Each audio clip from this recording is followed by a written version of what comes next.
অবশ্যই। জি, আপনার থানা, জেলা, নাম, পরিচয়টা বলেন।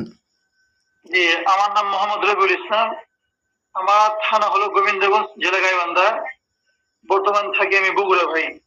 আচ্ছা। আগে এক মসজিদের ইমাম সাহেব ছিলাম, যেটা কোনো কারণে আবার হয়তো হইতে পারে, এটা একটু পরে মসজিদের কাজবাজ চলতেছে তো 2-3 জন থাকে ওখানে, পরে আমার মাঝখান থেকে বসে আপনি একটু পরে একটু পরে ইয়ে করেন, পরে আপনাকে নেবো ইনশাল্লাহ, এরকম একটা আশা দিচ্ছে। এখন আল্লাহ মালুম কি দেয় না।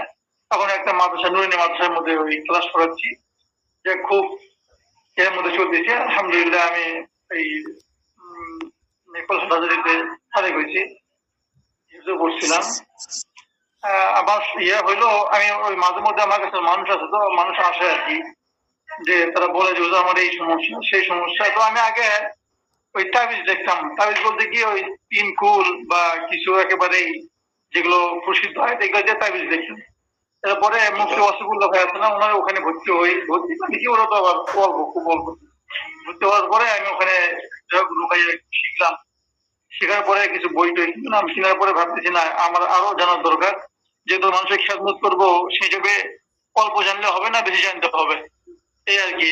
এই জন্য একটু চিন্তা ফিকির একটু বড়, এই জন্য ঘুরতে হওয়া, যেন আল্লাহ তাআলা মানুষের খেদমতের জন্য কবুল করে। আমিন, আল্লাহ কবুল করুক।